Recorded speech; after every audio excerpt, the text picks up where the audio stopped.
Click here if you're having trouble viewing the gallery on your mobile device. California Sen. Kamala Harris on Thursday unveiled a proposal to give federal tax credits to millions of low and moderate-income households nationwide who pay more than 30% of their incomes on rent and utilities. The Democratic senator's proposal has yet to win support from Republicans and could be a heavy lift in GOP-controlled Congress, but it reflects a growing concern about how those of modest and little means are struggling to pay ever greater shares of their income on shelter. It also comes amid a contentious ballot measure campaign to roll back California's decades-old restrictions on rent control.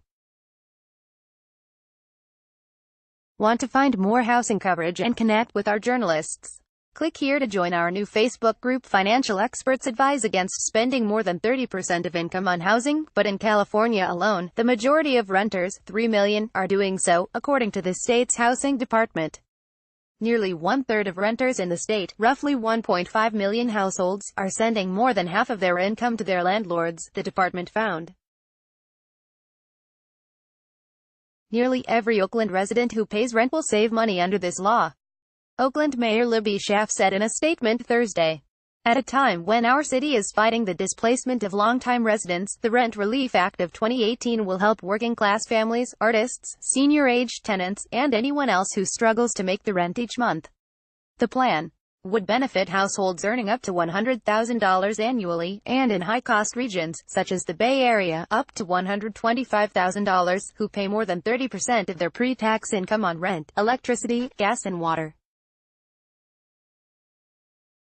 Very low-income residents would receive $1 in tax credits for every dollar they spend over 30%, while those with higher incomes would receive less for each dollar.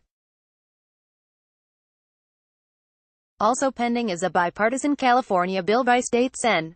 Steve Glazer, de Orinda, Senate Bill 1182, that would increase state tax credits for low-income renters for the first time since 1979. The California Franchise Tax Board, which collects income taxes, estimates the credits would cost the state $60 million next year and $110 million by 2022-23, less than 0.1% of the state's current $139 billion general fund budget. While many homeowners with mortgages receive a federal tax deduction, no federal tax credit exists for renters. An analysis last year by the Washington, D.C.-based Center on Budget and Policy Priorities found the federal government spent $170 billion on housing tax benefits in 2017, and that 90% went to subsidies for homeowners.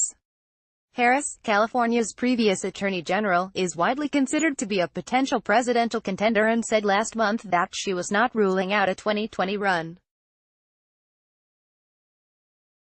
America's affordable housing crisis has left too many families behind who struggle each month to keep a roof over their head, Harris said in a prepared statement Thursday. This bill will ensure no family is priced out of the basic security of a place to live. Bolstering the economic security of working families would strengthen our country and increase opportunity.